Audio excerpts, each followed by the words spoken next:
Neba nange basajja mivule soko owulire. Mukama Katonda kuba mukulembeze tusabira president waffe obwawule yenna nayingire wange namala nayogera kigambo mu 7 mukamwake esala zonna zakyuse Katonda ali kusaidi yaffe esawa yeno Mukama Katonda kuweereza mpenduzo ne wallahi omusajja ayimiriraga nti njagala okukola ba NRM bannange omukolo we gwafiiridde agastirika pula era sentebe bwobanga wajjidde ku kaadi eyo mwana wange mbadde kusaba mukadde wange eyo kaadi twagikoowa n'abagirimu ne tubakoyera dda wallahi kyetaagisa nammwe lwakuba nti babawaayo omutwalo gwe gubapika ne muvuma abantu ne mwogera ne wallahi ensi eri bubi ensi eri ki wallahi bamama batunuli abantu kubanga ffe twakulanga ekituweeredde mwanyi tuli ffenna bakadde baffe nga bali nnyama ku lw'omukaaga buli nga teeka kyalina wolime mwana muntu abonaabonya bunyi mu nsi ye era twagala okubagamba nti Mungu abalindidde mukona era sentebe bw'obanga wajjidde ku kaadi eyo mwana wange mbadde kusaba mukadde wange eyo kaadi twagikoowa n'abagirimu ne tubakoyera dda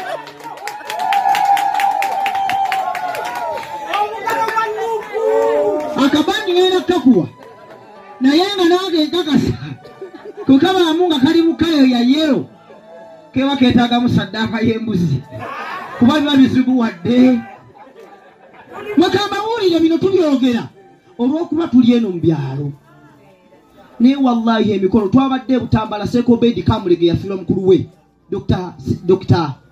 Dr. Seton naye wallahi omusajja ayimiriraga nti njagala okukola ba NRM bannange omukolo we gwafiiridde agastirika pula mwana gwa mukyala mu byalo lyakwatibwa sonnaga n'agamba ata ku taata gundi naye kemunabyogera mu bantu abasomye bagenda bagamba mutuule temulina kugamba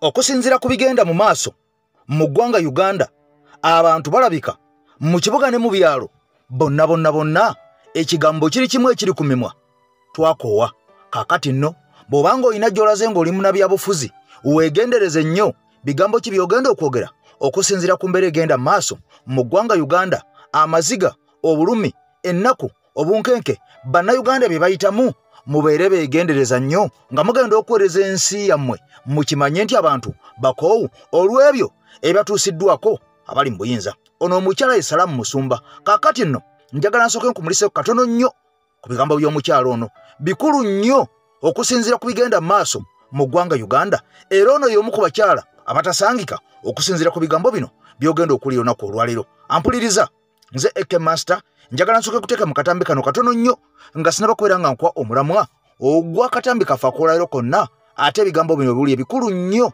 era obyetaaga vidiyo nkusaba osooka ogimpere ekigalo era ompya nja kusaba osubscribinge ku mukutu gwaffe guno gwa EKTV Media Uganda okimanye nti gwe mukutu ogw'omuntu wa wansi ogw'enkyukakyuka gwokka kaakati n'omukwano gwange mpuliriza era enamba gy'olaba ku screen yeyo omulongoosi omuluutansozi ono amala ebizibu bya bannayuganda ebya buli kkala abali e Uganda n'abali e Bunaayira nakugamba okuwonako mukondi ku WhatsApp oba ku direct call naye omugamba nti EKTV kwenzije enamba eno olw'ebigambo bikwangwire akuteeke mu VIP kaakati nno ebigambo ogenda kubeera nga obiwulira nkugambye nti ensi Uganda wetwolekedde gye n'omuhoozi Kayine Rugaba ebigambo birungi si birungi nga bw'ogenda okuwulira mu maaso awo katusimbule bwetti naye nga sinaba kubeera nga nsimbula kaakati nno ebigambo omusajja Mathias Mpuuga byongedde okumwonoonekera eka ne mu kibira e Kampala ne Masaka yonna kifumba mutuku kubanga abantu bamaze dde okubeera nga mukwano gwange mpuliriza balayira ne bakomba n'okwebaza eriibwa ne bagamba nti ekimala kimala nkugambye nti ennaku z'omubbi ziba 40 kaakati nno Mpuuga yandibanga atuuse mu nnaku 38 bw'abanga tali mu nnaku 39 oba nnaku 40 byonna byabadde apanga era bamuwadde dda n'erinnya eppya ye Matayo kaakati nno bino byonna nga bigenda mu maaso oluvannyuma lw'ebyo ebyatuuka ku ba comrades abaasibwa e Masaka oluvannyuma lw'ebyo ebyatuuka ku ba Honorable Alan Sewanyana kussa omugenzi Muhammad Segirinya ono nga yalugulamu n'obulamu musajja watu n'afa ne yeegatta ku bantu bali abaakwata mu 20 abaatemwatemwa ebijambiya mu Greater Masaka kati bwino yamaze dde okubeera nga avaayo nga kakasa nti Mpuuga ye yali emabega wa bino n'abasibe bonna abasibwa e Masaka mu kkomera aba Nuupu ndi Mpuuga yali emabega wa bino byonna ogenda biwulira nga tuvudde w'omukyalo ono kakati nze kankomewo. There is no government. Nze mwantama government kyeki there is none. We are just a captured state. Tewali buzaako minister nti kiki ekiriwo walabye Matanka nejjo ono ayogera kino oyo anaayogera kiri ono atomera ono buli omu atya okwogera. Well, the other day, Chris Bariomus, yaliyo goba tuyagala tuogereko wano. Omusezi. Omanyi ng'ava mu kitundu kya Kibwetere. Kongo. Obwongo bwonna bwajjula. Yagezi nalaba mizimu. Apparently yatuge nti ng'agenda mulabangani. Yamulabye wa. Ng'amulabangani. Mateka gekomera gavumenti yamulabye. Oli justice. Era lunaku ki? He's a medical spy. Ojjukira abo be bakuba abantu. Eddagala okufa abo bola ate oyo ne ku Nebanda ina story ya Nebanda medical terrorism Bariomus is the head.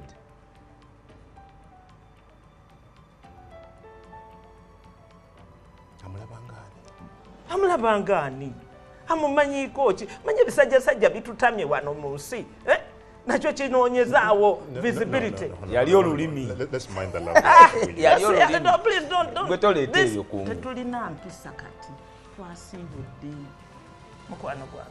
Twasiibudde tukoze empisa. Emyaka gimala tegikoze. Muleke buli kimu tukiyite mu linnya lyakyo. Mbwa. Mpunu. Katumulemu katono tukitandikira. Omanye ekibobe. Katuje. Good morning. Kale ebiseera ebisinga sira kubeera nga nzira mu bigambo ebyo bibeera byogeddwa abantu abakulu kasita bibeera nga bya nsonga era nga bijuna Munnayuganda naddala oyo ali mu mbeera enyigirizibwa. Kaakati nno mukwano gwange mpuliriza waliwo ebigambo ebifulumye naye ng'ebigambo bino byongedde okutiisa Bannayuganda era ebigambo bino byongedde okuwawaaza amatu agaabo abagoberera ensonga ezigenda mu maaso mu nsi yaabwe. Kati nno amawulire gano gatandise okubeera nga galaga era nga galingizzaayo ne gakuba ttooki ne gasomola ebigambo okusinziira ku bigenda mu maaso. General Kainda Otafiire ono alina ebigambo byazze nga ayogera era ebigambo bino bangi babibuusa muguluka wabula ffe abagoberera ensonga ebigambo bino tuzze tutambula nabyo.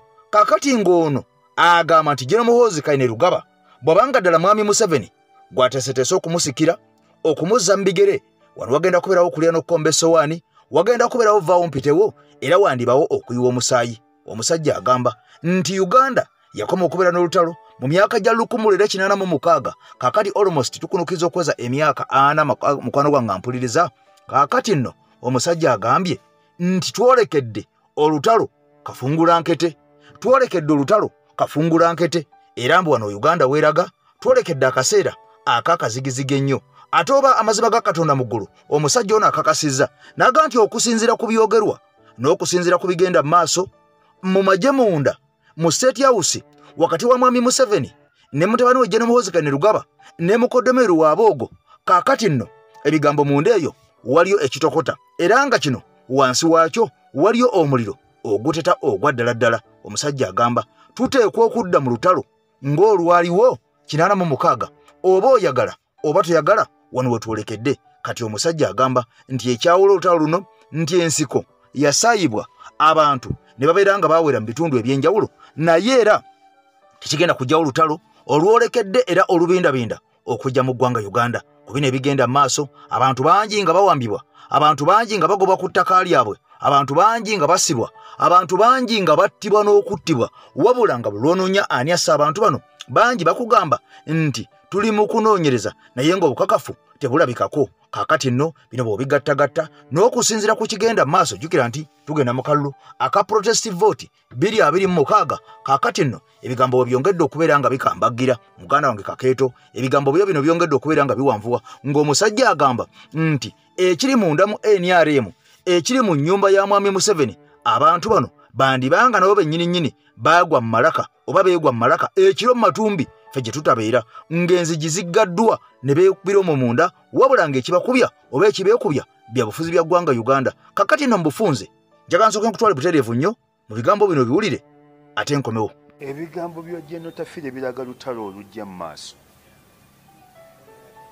wagenda kuba olutalo sinzigu gye n'otafiire katoga nti abyogeranga yekka siri mwogezi we anansonyiwa ne kati banne bamutuma era aludde ng'akyogera naye era mu Uganda tulina obuzibu bungi nnyo bujja essaawa yonna twandiba okudda mu ntalo kubanga gye n'otafiire wadde tatya biduduma naye naye alinamu byeyerekeramu siri mwogezi we naye akyagamba nti muwoozi tajja kutufuga Jeno Otafiire ati abuti kukyatulo kukigwamu lwatu nti tajja kutufuga tujja kudda mu nsi kuba tujja kufiirawo ate si Jeno Otafiire yekka bonna abaazirwanako banyiivu ne muwoozi ekintu kiyakoze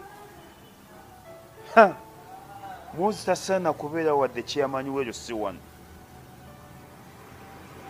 ku kintu kiyakoze mwami muwoozi tosobola gwe aduumira amagye n'okola kintu ng'ekyo ate muwoozi nze nkuwa amagezi bw'oba oyagala okufuga ku Uganda wadde tekisoboka olina kuba nga taatawo kujjanga munonozi kati muwoozi kyeyalikoze olwalikutte Eddi Mutwe ng'agamba nti Eddi Mutwe ng'abaga mundetire wano ng'atandika ng'agamba mwemba gobi mwemba wadde suspect mwakutte waaki mwakoze mutya Eddi Mutwe wamwaweddireyo bali nze nga mbadde mwekizairo 2 nenga buli wootuuka bagamba isima bakuyigga wano emmotoka zazza ekiro wano abantu ate ngo abasajja bwe bakuyigga ekiro emisana bakulaaza ne babanga batakwagala naye ekiro newungeere abasajja beetala ekiraabo ate natabuse sikyayagala azanyira ku Kyagulanyi oli mukambwe nnyo maama we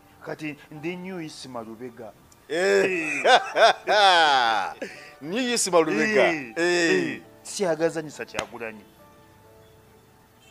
sikyayagala amanyira Kyagulanyi sikyayagala asaakirako Kyagulanyi sikyayagala walampa Kyagulanyi kakati nno bino byonna nga bigenda mu maaso Mwannyinaze Patricia sooka owulire ebigambo wali ku National Unity Platform maama ali mu ggwanga erya Switzerland sooka owulire emboozi yiino bamaze dde okubeera nga beefuba beevumba akafubo bakama baffe okubeera nga bagayagaya ku nsonga n'okumuumuunyaamu biki bye tugenda okubeera nga tugoberera era baani abagenda okubeera nga bakwasaganya ensonga ez'okusunsula oba ziyite Electoral Commission eya National Unity Platform abapya bamaze dde okubeera nga balondebwa jjukira nti abakadde abaaliwo abaakola omulimu ogw'amaanyi ennyo we twagulabira mu kulonda ekawempe mu by election ew'omusajja omugenzi Muhammad Segirinya era wano we twafunira omubaka omupya amanyirwa nga Council Areas Nalukoola wadde ng'ono akyali mu kooti nga batamanya ngamba bakyamuzunza kaakati olukiiko olwo olwakola ku nsonga eyo olwateekateeka bye mwalaba okusunsula okubuuza ebibuuzo lumaze ekisanja kyalwo ne kiggwako kati olunaku olwajjo National Unity Platform baatudde kavule ne balonda olukiiko olupya oba olujja olugenda okudda mu bigere lwabo ababaddewo basajja batu abaawambibwako n'okuwambibwako ne bassibwako kaakati nno balonze abantu abalala wabula ffe bannamawulire tetwakkiriziddwamu mu kafubo kano naye nga byonna ebyagenze mu maaso Secretary General waffe David Lewis Rubongoya yavuddeyo n'akakasa ensonga n'atangaaza n'agamba nti olukiiko lumaze okubeera nga lulondebwa olupya ahead of 2026 era bingi ebigenda okubeera nga bigobererwa era bingi ebigenda okubeera nga bikolebwako mu 2026 nga tumwolekedde mu kalulu kano akabindabinda wabula nga bingi ebigenda okubeera nga bisalibwawo abantu abawansi naddala mmwe abaagala okubeera nga mwesimbawo ku bifo byonna ku buli mutendera bantu bawansi be balina okubeera nga basalawo ani agwanidde okubeera nga addizibwa kaadi bw'obanga obadde oli mu kifo ekyo ng'oli ku kaadi eya National Unity Platform era ani agwanidde obutaddizibwa kaadi kakati bino byonna bigenda kubeera nga biditamininga nnyo wali eri ku muntu wa wansi era ani omupya agenda okujja okukwata kaadi ani agenda okubeera nga agobwayo ani ayogera obwogezi ani akoledde abantu ani oyo atakoledde bantu nga mpuuga kyagenda maaso n'okubeera nga akabatwawa nga entulege olw'oluvannyuma lw'okubeera nga omubaka Alan Sewanyana yavuddeyo n'ayasa ebyama ebyabatuusibwangako mu kkomera wabula ng'ono okusinziira ku body language ye yalaze nti bingi byasirikidde naddala ebyo byatidde okumuzalira ebitukula makayi byazalira ku nsiko. Sewanyana agamba nti yali mpuuga yennyini abajjanga mu kkomera era ng'ebigendererwa byabwe byalinga birala nnyo. Jjukira nti amawulire gano tuze tugakolera nti mpuuga bano bandibanga be bali emabega w'ebintu bino ebyasibwa ba Muhammad Segirinya okutuuka okufa musajja wattu ne Alan Sewanyana. Kaakati Alan Sewanyana olunaku lw'eggulu yavuddeyo mu bigambo binagamba abakulembeze naddala aba National Unity Platform abalondebwa e Masaka n'akoona kulinnya nti omusajja yali mukama waffe omusajja Mathias Mpuuga n'Abedi Bwanika bano be basaale bennyini abaakulembera okusibwa kwaffe. Ensi ne yeebuuza lwaki baakulembera okusibwa kw'abantu bano era lwaki waliyo ekitta bantu. Ani yatta abantu b'e Masaka bwe kibanga Mpuuga n'abasajja Abedi Bwanika be baakulembera okuvuga ekintu kino ekya Alan Sewanyana n'omugenzi Muhammad Segirinya. Isiza enteekateeka enaagobererwa mu kuzza obujja obukulembeze bw'ekibiina wakati mu kwetegekera akalulu ka bonna aka 2026. Olukiiko lwe lumu lulonze n'akakiiko ak'ebyokulonda akapya akagenda okudda mu bigere byako akabaddewo ekisanja kyako nga kyaweddeko wetwogerera. Korwa ku ntikko olw'ekibiina ki National Unity Platform lukedde kwevumba kafubo omutakkiriziddwa bannamawulire okuteesa ku nsonga ez'enjawulo omubadde n'ebigenda okugobererwa mu kulonda wabula tebalambuludde birimu. Oluvannyuma Ssaabawandiisi w'ekibiina kino Lewis Lubongoya atubuulidde nti bayisizza enteekateeka y'okulonda n'ebigenda okugobererwa nga byetegekera akalulu ka 2026. Olukiiko lwaffe olwa NEC luyisizza betugenda okutambulirako mu kulonda okujja era ebyo mu kiseera ekituufu tujja bibanjulira basebo ne banyabo. Era olukiiko lwaffe luyisizza butya bwe tugenda okutambula ne activities ez'enjawulo ze tugenda okuba nga tukola nga tusemberera okulonda. Olukiiko lwe lumu lulonze akakiiko k'ebyokulonda mu kibiina akapya k'abantu 9 nga kagenda kukulemberwa Chemutai Harriet abadde akunga ab'Essebbeyi ng'agenda kumyukibwa Ivan Sempijja eyakulemberako abayizi ku ssettendekero e Makerere. So olukiiko lwaffe olubadde lutukulembera mu byokulonda lukoze bulungi nnyo naye ekiseera kyalwo kiwedde era tubeebaza nnyo olw'emirimu gye bakoze. Kakati olukiiko olufuzi olw'ekibiina luyitaddewo akakiiko akapya. Wadde bayisizza enteekateeka yaabwe, Ssaabawandiisi Lubongoya takakasa obanga abakuumaddembe banaabaganya okugissa mu nkola. Ate olaba aba NRM nga batuuka n'okuyimiriza kabineeti ne palamenti n'ebirala byonna byonna bo bagende bakole activities zaabwe songa ezaffe tebagala tuzikole. Buli we twali tugezaako okusinkana ng'abannakibiina ba National Unity Platform ekitongole ekitebe kyaffe ebitongole by'amagye bibadde bisalako wano ne bitulemesa okuba nga tukuŋŋaana okuba nga naffe tweteekerateekera akalulu. Ye Pulezidenti w'ekibiina Kyagulanyi Ssentamu akyomedde bannaabwe ababaliira mu ndanga omusege atuuse n'okusitula omubaka wa Makindye West Alan Sewanyana abuulire ababaddewo bayise bannaabwe bye baabayisaamu. Mwami Segirinya Muhammad buli we nagenda nga mukomera nga gamisa President tukuwa ekitiibwa tetwagala kutobera abakulembeze botuwadde naye omumyuka we yatusiba. President wamulaajaniranga nga tumugamba nti President ebintu bino byali Masaka. E Masaka waliyo abakulembeze b'NUP naye lwaki ddala bajja ne bakwata ffe ab'omu kibuga Kampala. Ekyokubiri nga n'entambula y'enneeyisa y'abakulembeze baffe abamu naddala mu kitundu ekyo teyali nnungi ng'ogyetegereza obulungi nga bw'obigatta ogatta n'ogamba nti mukulu walabika waliwo akatagatta bulungi. Waliwo n'ab'eŋŋanda z'abantu babiri abagambibwa okukwatibwa ne Edward Ssebuufo amanyiddwa nga Eddie Mutwe eyatwaliddwa eggulo mu kkooti kyokka nga nabo tebamanyiddwako mayitire. Jamila Mulindwa Nwaha. Kati bino byonna nga bigenda mu maaso omubaka Alan Sewanyana owa Makindye West jjukira nti ono abadde azze asongebwamu nnyo olunwe olw'okubeera nti yalya abantu nga bagamba nti yalya abantu nga bagamba nti yalya wabula omusajja ono ng'akanda kwewozaako nti saalya naye nga bw'omanyi nti ebiseera ebisinga ennyindo bw'oginyigiriza ennyo ogireeta omusaayi. Alan Sewanyana nga bw'omanyi nkugambye nti Alan Sewanyana nze ne Alan Sewanyana twemanyi wanu onu naye nkugambye nti musajja ono bwe kyava mu kkomera sifunanga mukisa kuddamu kumusinkana kubanga bingi ebyamuteekebwako n'agaanibwa okubaako byayogera bingi n'okwogera ne bannamawulire era emirundi mingi yaweebwa ebbanga ery'obutaddamu kulinnya ku kitebe kya National Unity Platform yaweebwa nsalesale ntogeza n'olinnyayo era mwabalaba basajja battu bakanyanga kwewozaako nti ndi mulwadde ndi muyi naye ng'ebyali emabega bingi nnyo nga mwalimu n'okugaanibwa okugendebwa pulezidenti emagere nga mwalimu n'okugaanibwa okujja ku kitebe ekya NUP nga mwalimu n'okugaanibwa okwogera ne bannamawulire nga mwalimu n'okugaanibwa okwogera ebibadde mu kkomera kaakati n'ekimala kimala bw'oyogera ofa ne bw'osirika ofa. Omubaka Muhammad Segirinya yavudde ebigambo n'abyasa n'agamba nti mpuuga be baali emabega wa bino mpuuga ne babedi bwanika basajja babi nnyo kaakati nno ebigambo bino ng'amaze okubeera ng'abyogera kati okutiisatiisa okukangakanga ate musajja wattu kwe kumwolekedde abantu bangi batandise okuvaayo nga bamuwooninga mu ango ez'enjawulo abalala nga bamugamba okoze by'okulumba Mathias Mpuuga tewandiyogedde bintu ebyo wandisirise nga bwe wasirika emabega ddala abalala nga bagamba okubyogera obyogedde naye baako wokoma gezaako okutta ku bigere kubanga ggwe oyolekedde akaseera akazibu ennyo kyannaku nnyo okubeera nga victim ng'ono n'avaayo n'awa abujulizi n'awa bwino n'ayanja ensonga n'agamba nti nze mundaba wano nasibwa naye kino na kino na kino kyekyantuukangako era eyakintuusangako ye yalinga mukama wange oba mwagala oba temwagala kati bannayuganda mwagala ki njagala oli ebigambo by'abasajja bano abamu abavuddeyo ne bagamba nti omusajja Alan Sewanyana teyandiyogedde ebigambo bino yandisiriise jjukira nti muno muffe mulimu abantu bangi nnyo ababagira Mpuuga era ng'ebikolwa bye ebyekko oba ebibi bagezaako okulwana okulaba nga babibikkirira wadde nga abasajja bamaze ne babyasa olira ebigambo bino era ebigambo bino bikulu nnyo bikulu ddala kubanga kino kiba kyongera okubeera nga kiraga bannayuganda endowooza zaabwe eky'omukisa omulungi abosinga aboogedde ebigambo bino ku Alan Sewanyana bwe yavuddeyo n'ayogera ensonga entuufu feesi zaabwe tuziraba era nga boolaba y'omusajja ono y'omu kubavuddeyo ne bagamba nti Alan Sewanyana genda mpola Alan Sewanyana toyita wandikomye Alan Sewanyana bodduka toyita wammwe era bano bamukanzekanze bamutiisatiisizza naye ng'eky'omukisa omulungi ebigambo omusajja yamaze dde okubeera ng'abyatula yamaze dde okubeera ng'abyogera yamaze dde okubeera ng'abyanja wabula kaakati ekibuuzo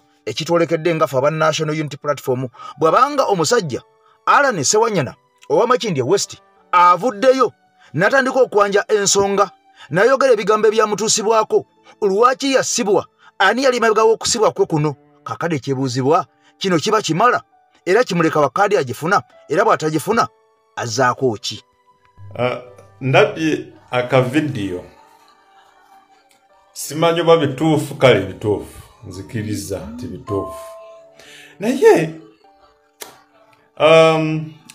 Alan Sewanyana owa bwino mbadde nkusaba tomanyi nnyo nange sikumanyi nnyo naye okusinziira ku magezi gange amatono geenina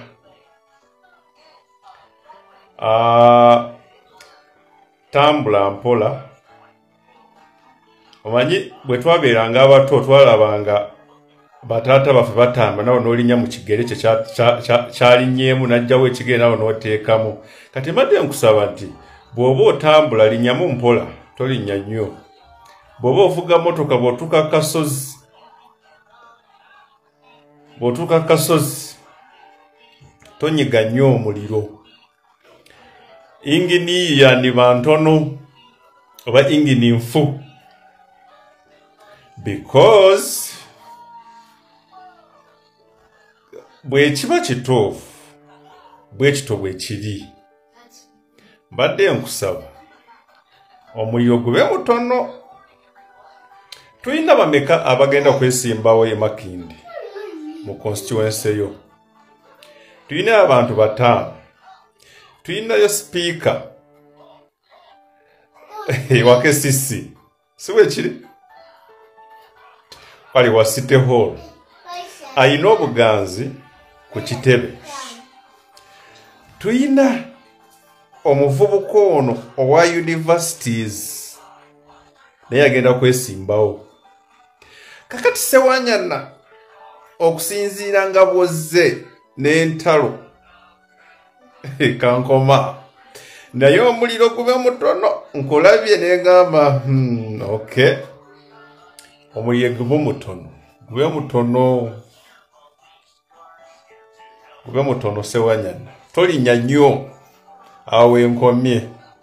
Ebigambo bino bituuka eri omuntu yenna ng'ebizibu byakukwatira mu manvu ng'ogezezzaako buli wamu okubyetakkuluzaako wabula n'okwotakwota mu gaabwanda. Omulongo wa Swanga mu Luutanso z'akusabye okkalire kubanga Zebulembe okukunaazaako amaziga ng'oyota ku byoto bye kafuumuula bibamba. Gwe wenna ng'ogobye ku mpapula ezifuluma eggwanga nga byagaana. Koba ebweru wa Uganda ng'obutuuze bugaanye. Amaka gakulemye, emirimu gitabuse bizinensi ekunyiye. Omulongo wa Swai mutuufu okukuwonya embeera yambula butuulo ng'agenda kukumira ku byoto. Kuba ku ssimu nooti 752228 nooti 910 awo mube butoola n'omuluutansozi olwo yalambulula ebikutte entimba n'emigadde wanaakuwunzikira nga weeyagala ng'ebiiri gye ebitannaba kugwa kyankooto. Ne bano abantu be bakozesa abasinga obungi baamuno ate abalala bannaffe oba tubadde nga tubalabanga bannaffe okugeza mu keesi ya Edi Mutwe, keesi ya Akirewo Kivumbi, Gaddafi Mugumya ne Wakabi Smart. Abantu betwakolanga nabo betwalinnyanga mu kimu nga n'omu ku bo yali mumyuka wange n'omulala nga mbaka wa parliament ku kadi yaffe be bakozesebwa kubanga muhozi Edi Mutwe yandibadde amudibiridde naye atulugunya n'aweereza abanamuggalirawo batya. Bwe twagenda okuziika muganda waffe Pascal yali e Bungereza, bano bannaffe oluvannyuma lw'okukola ebikolobero era ne tubanika eri ensi yonna baayagala okututyobola ku lunaku olwo. Ensonga lwaki beeteekateeka okukola effujjo, baakwata ebipande Kyagulanyi tetukwagala wano, NUP muwagirwa abagwira n'ebirala ebifaanana bwe bityo. Naye kubanga naawe wennyini we baali naawe tebaayinawo buwagizi kubanga abantu mu nsi amaaso geggula dda. So mu kitundu ekyo kye twalimu abantu babalemesa otukolako effujjo. Bino byonna byali ku camera, everything was on camera. Era mwabalaba nti bwe twavaayo ku lunaku olwo baalabwa nga balina we bakuŋŋaanidde olw'eggulo nga bali disappointed kubanga kye baali baagala si kye kyali kituukiridde. Bakuŋŋaanya bannamawulire awe Masaka, abakuŋŋaanya kibiina kye bayita Greater Masaka Journalist Association. Ne bagamba kati tutege ki, ne bagamba tugende tuloopa omusango, era ne baloopa omusango nti abakumi ba Kyagulanyi babakubye ne bababbako ne sweta n'essimu. Bwe baloopa omusango ogwo waayitawo ebbanga erikunuukiriza mu mwaka, ye omwaka tegwawera. Kaakati kuba gavumenti ya Museveni terina musango gwonna gweyinza tusibako. Buli gwe bakutte kuffe, buli gwe bawambye kuffe, either bakutwala ku poliisi ne bagulako ekisangosango era ekisango kifiiraawo, oba ne bakusuula busuuzi gye basanze nga bwe basuula bano Banyanzi. Kati baanoonya omusango gwe batugulako ne bajjukira nti balinayo ba allies baabwe muffe, nti balinayo bannaabwe muffe, era tulina information nti baawuliziganya nabo. Gw'ongamba otya nti ofunye okusoowagana n'omuntu gw'obadde okolagana naye tyabadde mumyuka oba abadde akola ki, naye ate SFC ne drone ze zikunona. SFC ne drone be baanona Akirewo n'abulawo ebbanga paka bamusula ku poliisi, be bawamba Gaddafi, be bawamba Smart ne bababuzawo ebbanga paka babasula ku poliisi.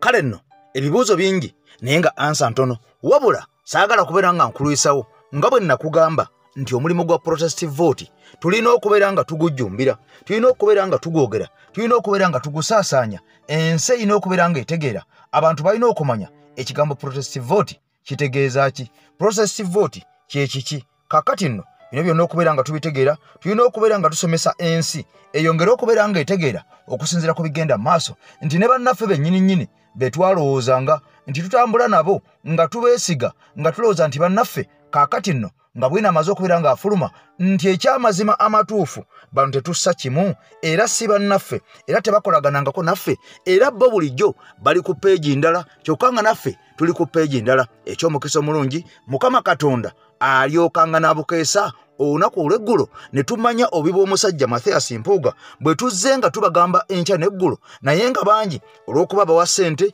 olw'okuba nga bamuyinako oluganda olw'okuba nga baasoma naye olw'okuba nga badde bakola naye ebigambo bino nga babiwakanira kaakati nno nga Allan Sewanyana amaze okwogera ebigambo ebyo byebatuusibangako mu kkomera naani yali emabega w'okubasibya laba ate omusajja akulira bannamawulire mu Greater Masaka naye bw'avaayo n'ayanja ensonga n'agamba nti bannamawulire bano abali emabega w'okusiba omusajja ono amanyiddwa nga Eddie Mutwe kusaba General Gaddafi ba Akireewo ne ba Simaati era emuntu abali emabega muntu omu Mathias Mpuuga kakati nno njagala ensi etegeere nti omusajja ono bukya lubanga lwa Mindi takolerangako bantu abadde ajja akolera General Yoweri Kaguta Museveni ng'akolera regimu eya NRM era n'ekigambo mwakyulya mwami Museveni 2021 kampeni yagamba nti ne bamulonda ekisajja kyange ekyo kimpuuga mu kimpeera obululu tetulina buzibu twalowooza nti byali byakusaaga twalowooza nti byali byakuzannya mbuzanyi twalowooza nti omusajja yali asaaga naye ng'amazima matuufu yali ategeeza okusinziira ku ebyo ebigenda maaso ebikola bya Mathias Mpuuga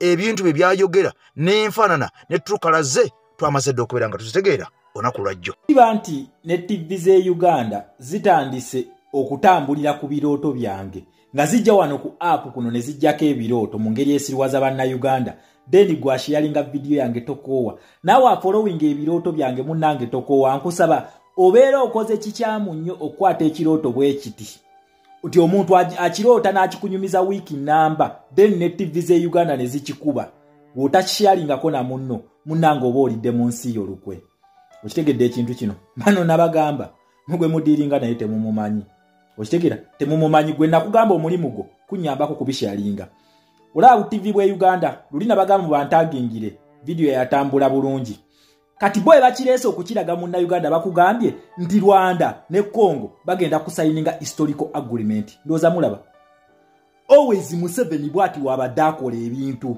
Museveni ekibadde kimuyimirizaawo ze foreign policy zino naye ng'akweka bannansi information najja n'akulaga nti ye wakitalo nnyo nnyo w'amaanyi nnyo watwala amagye mu Congo takulaga ani agayise akugamba atugenze kunoonya ADF kumbe mu America ali mu contract na America okitegera ekintu kino kati bwe bamugobye eyo ndowooza bawalimbalimba bannansi bu TV bwabwe njagala mujjukire luli M23 ng'ewambye Goma Bukavu bano bye baali boogera nga baali bapromotinga Andrew Mwenda ne Frank Gashumba banyonyole M23 kikyeri M23 bagigobye forcefully bino byabadde byampaka kati ogalaba olaba bagimba bannayuganda ndowooza okiraba yensonga lwaki tubagamba olaba video weti tekina kye kikujjako okugisharinga ono fala munafu Museveni tuyina we tomotoosizza just watch the space yensonga lwaki mbagamba nnyo bannayuganda mwetegeke tugenda kujjako Museveni nkiddamu tugenda kujjako Museveni kati ndowooza NBS weegakubye ne luli ate yali esinga okuwaga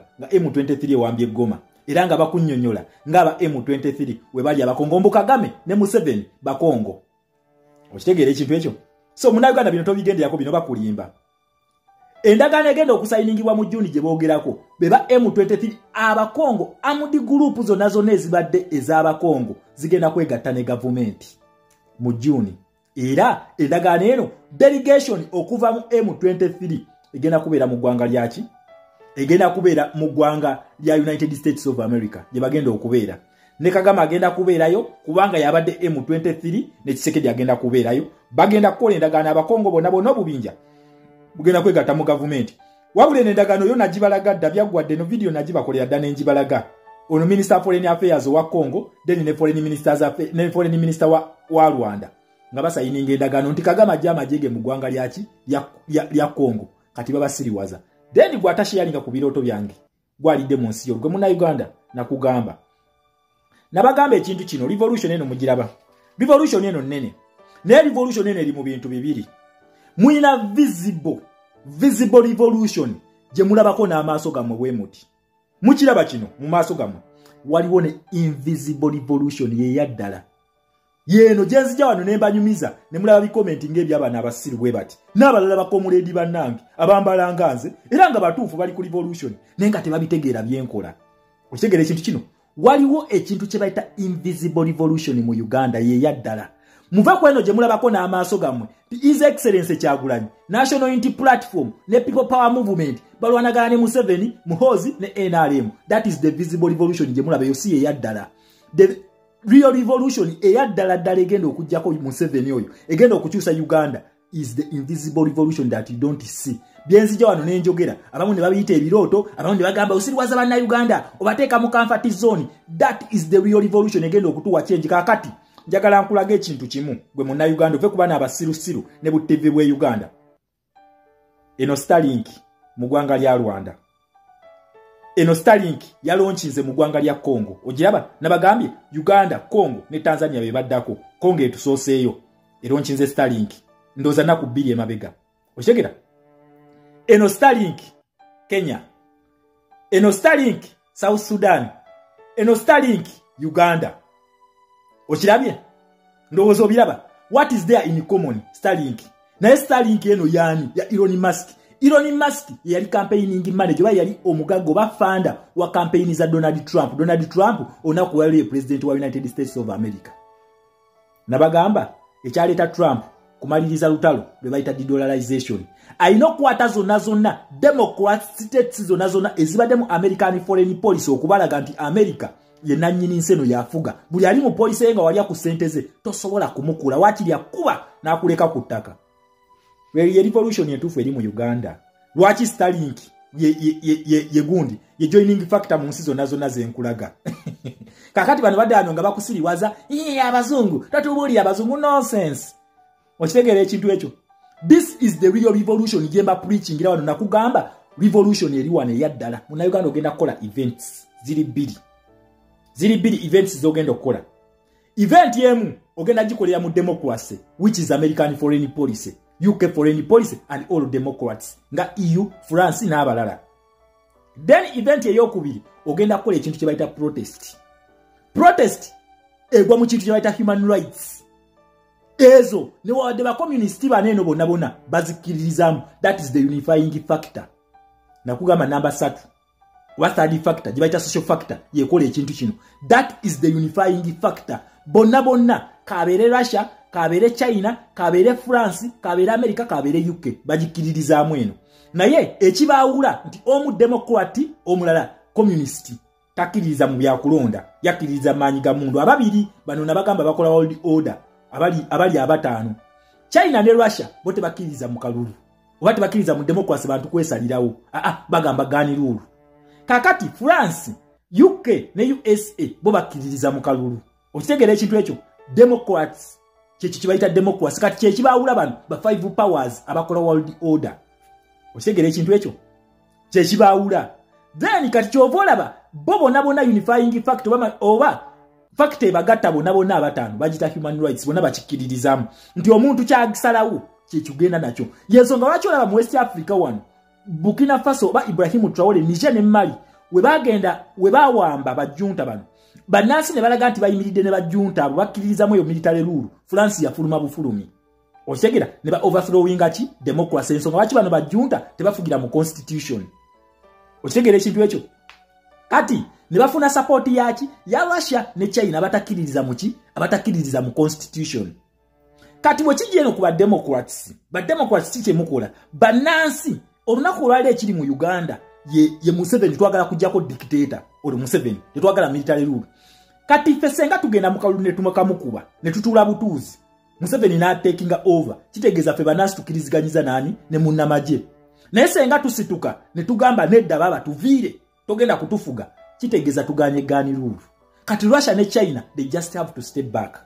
Na kugamba policies zino tulino zetegereze nnyo.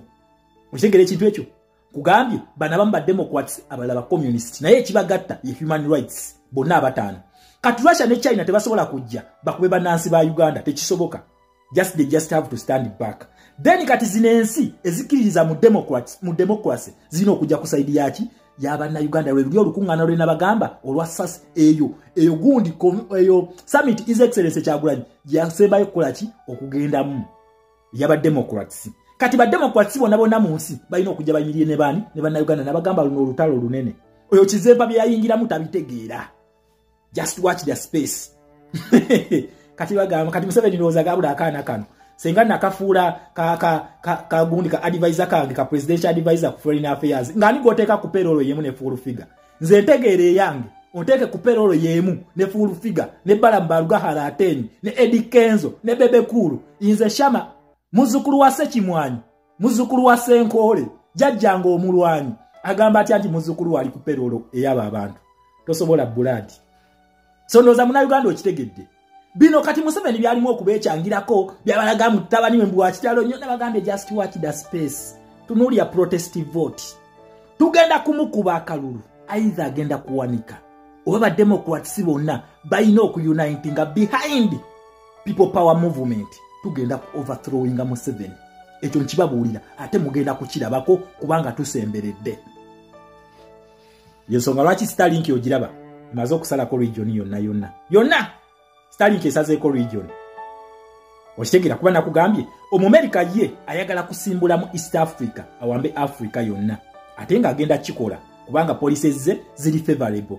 Than eza China ne Russia bali mu West Africa gye baagala okusimbula yo gye bajja okubeera paka. Wateri agenda kukiriza mu policies zino ezinyigiriza abantu. Ani goteeka kugaaniruulu. Ibrahim Traore yatandise okutta abantu. Abantu wa Burkina Faso, there is a silent genocide going on in Burkina Faso.